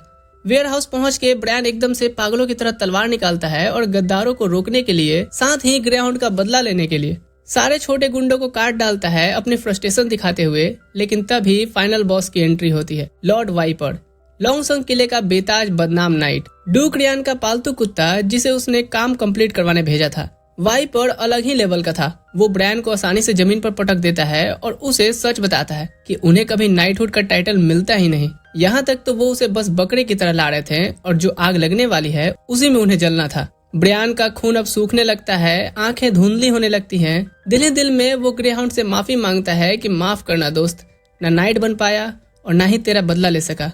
कैप्टन उस पे आखिरी बार करने ही वाला होता है कि तभी एक आवाज गूंजती है। वाइपर मुस्कुराते हुए कहता है, गलत वक्त पर गलत जगह आ गई लड़की। पर ये उसकी जिंदगी की शायद आखिरी गलती होती है। एक पल में बुलबुल सुपरनेचुरल स्पीड से गुजरती है और वाइपर का हाथ कट जाता है। उसकी एक आंखें लाल चमक रही थी। नीचे खून में पड़े बाकी गुंडों को देख कहती है, नालियों से घुसे हुए चूहों, मेरे सुखाए मच्छी से अपने गंदे पंजे दूर रखो। Which is here baby. और सबकी क्लास यहीं लग जाती है। सीन शिफ्ट होता है जहाँ ब्रायन ठंडे पसीने फील करते हुए खुद को बैंडेज में लपेटा हुआ पाता है। उसका डरावना सपना खत्म नहीं हुआ, बस वो एक खूबसूरत ड्रीम जैसा लग रहा है। सामने खुद प्रिंस उसके बिस्तर के पास खड़ा था अपने सारे भरोसेमंद लोगों के साथ। रोलैंड उसकी तारीफ करता है कि तुम बॉर्डर टाउन के असली हीरो हो, लेकिन ये प्रेस तो ब्रायन के मुंह में राख जैसी लगती है। वो फूट फूट कर रोता है, कहता है कि असली हीरो तो ग्रे हाउंड था जो अब इस दुनिया में नहीं रहा। लेकिन प्रिंस उसे एहसास कराता है कि क्यों डेस्टिनी ने उसे चुना है, उसमें काबिलियत है। और रही बात ग्रे हाउंड की, तो उसे एक सम्मान वाली फ्यूनरल मिलेगी और साथ ही पूरी जिंदगी उसकी फैमिली का ख्याल रखा जाएगा। और तुम्हारा सबसे बड़ा रिवॉर्ड, तुम्हें नाइटहुड की उपाधि मिलेगी जो तुमने अपने खून बहा करके अर्न की है। फिर प्रिंस उस रूम से निकलता है और अब इमोशनल मोमेंट को हटा पॉलिटिकल चेस खेलता है। अपराधियों को एग्जीक्यूट करने का फैसला देता है, लेकिन बारोफ उसे हार्श रियलिटी सुनाता है कि इस सिस्टम में जस्टिस को भी तौला जाता है महाराज। कैप्टन के रगों में एक बारोन का खून है और वाइपर ड्यूक भी रेयन का एक इलीट नाइट ठहरा। कानून पैसे दे करके उन्हें मौत से बचा सकती है। बारोफ सजेस्ट करता है कि अभी फैसला लेने से पहले ड्यूक का अगला कदम देखा जाए और फिर सेफ खेल लेंगे। लेकिन प्रिंस जो मॉडर्न ईरा का रीइंकार्नेटर है, ऊपर से पॉलिटिकल खेल खेलते हुए सीक्रेटली अपने लॉयल नाइट कार्टर को ऑर्डर देता है, नेना को बुलाओ और ब्रायन को जल्दी से ठीक करने बोलो। फिर वो अपना पत्ता चलने सीधा थ्रोन रूम में आता है, जहां बारोन बोरिस पहले से अपनी फर्जी दलीलें सुनाने को तैयार खड़ा था। बोलता है कि मेरे भांजे से छोटी सी गलती हो गई है, कैसल में घुस आया और थोड़ा बहुत खाना जलाने की शायद भी कोशिश किया है। होता है यार जवानी का जोश, यू नो। फिर एक चेस्ट भर के सोने के सिक्के दिखाता है, लीगल रिश्वत देना चाहता है उन मर्डर की जान बख्शने के लिए। फिर कैजुअली वाइपर का भी जिक्र करता है और ड्यूक का गार्ड पता नहीं यहाँ कैसे आ गया। फिर एक स्माइल के साथ 50 और गोल्ड कॉइन्स निकालता है। वाइपर को भी आजाद कर दो प्रिंस, रहम करो उन पे। ये वही बोरिस है जब प्रिंस से चंदा लेने गया था तो 1 गोल्ड कॉइन दिया था, इसलिए सोच रहा है कि रोलैंड ये सिक्के ले लेगा और रफा दफा कर देगा, एक पपेट की तरह। लेकिन रोलैंड तो यहाँ रियल लाइफ में केडी पाठक का फैन होता है। थोड़ी देर के लिए उसका साथ देता है, कहता है चलो मान लिया, मेरी असैसिनेशन अटेम्प्ट को उनकी पर्सनल एक्ट की तरह ट्रीट करता हूँ। ड्यूक के साथ सीधा जंग नहीं चाहिए मुझे। लेकिन तुरंत पूरी स्क्रिप्ट बदल देता है। उसका रिश्वत नहीं लेता, कहता है गद्दारों को फांसी की सजा मिलेगी और वो भी अभी के अभी। बारोन पैनिक में कहता है नोबल क्राइम्स को गॉड के नाम पर माफी दी जा सकती है, ये पता है ना तुम्हें। रोलैंड एक सेकंड नहीं सोचता और कहता है अगर इन्हें माफी देना गॉड की मर्जी है तो मैं क्यों ना इन्हें गॉड से ही मिलवा दूं। डरे और घबराए हुए बारोन को फांसी देख के जाने को बोलता है। टाउन स्क्वायर में वो पब्लिक के सामने एलीट गुंडों को फांसी पे लटका देता है और बारोन और ग्रे हाउंड को लेजेंडरी स्टेटस पर बिठा करके उन्हें हीरो बना देता है। रात को रोलैंड बालकनी पर ठंडी हवाओं का आनंद ले रहा होता है कि तभी बुलबुल परछाइयों में से निकल कर आती है। दोनों एक दूसरे को ग्रीट करके म्यूचुअल रिस्पेक्ट देते हैं।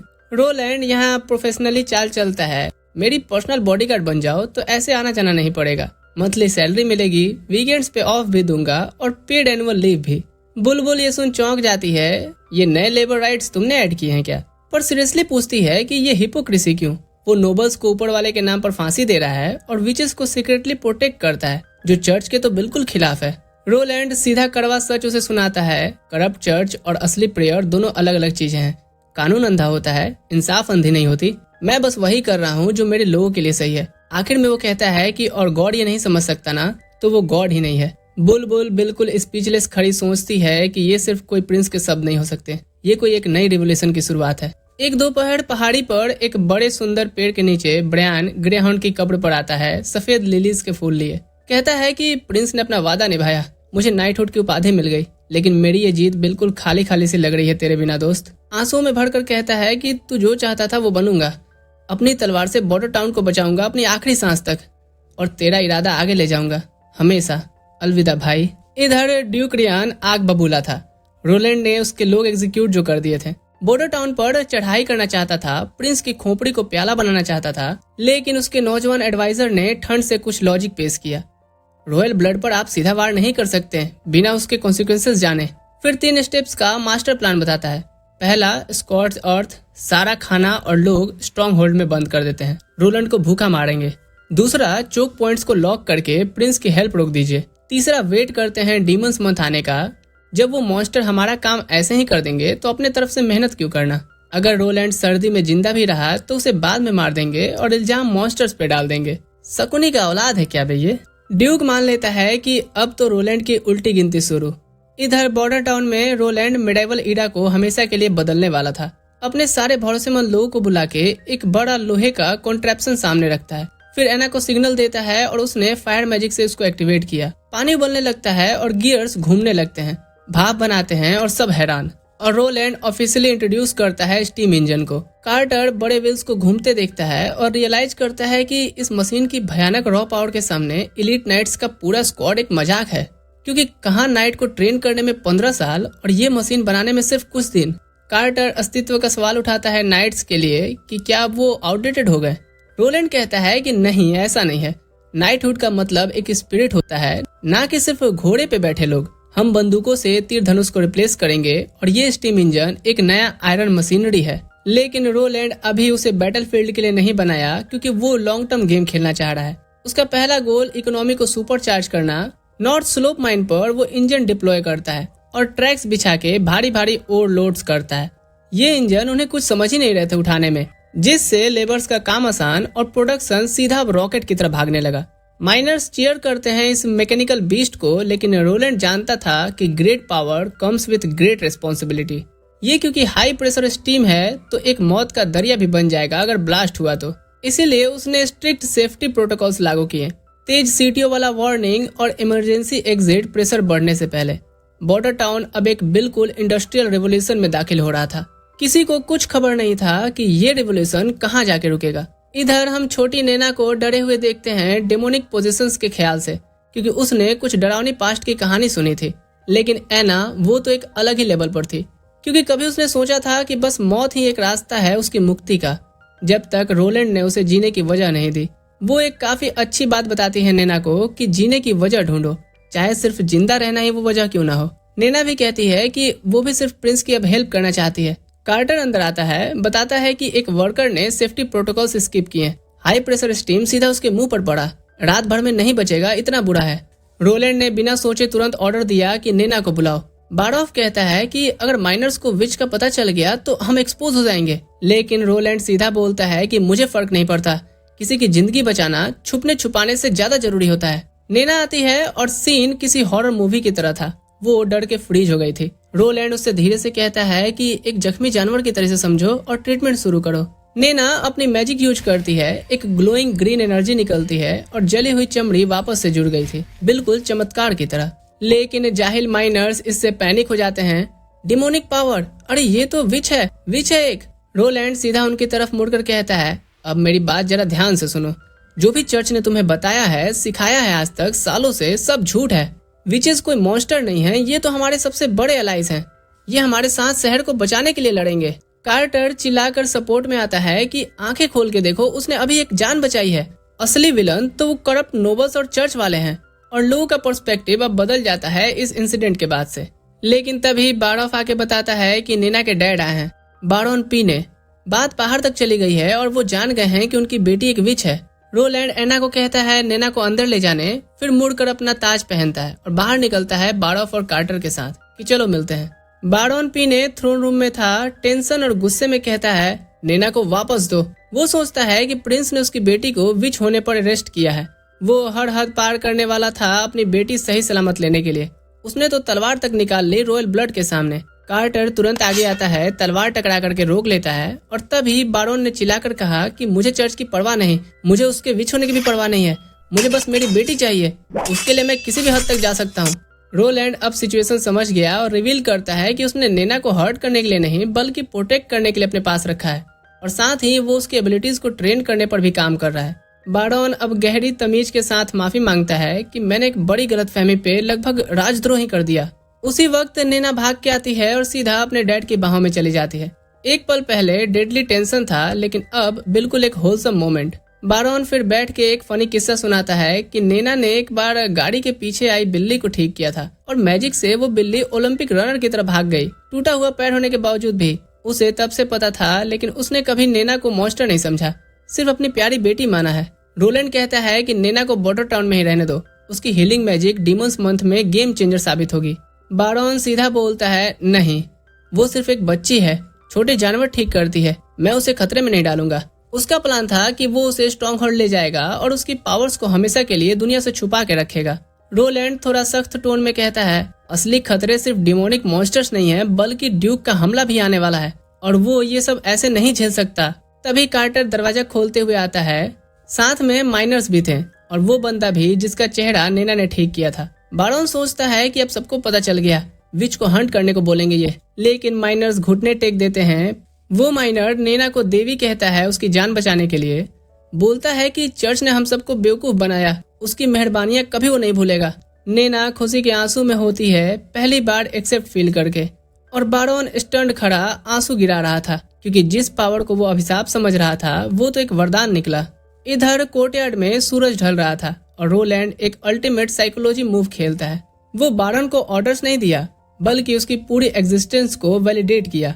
वो उसके गुजरे फादर का जिक्र किया जो एक लेजेंडरी नाइट थे, जो कभी एक बड़े डिमोनिक मॉन्स्टर के सामने अकेले खड़े थे खुले मैदान में।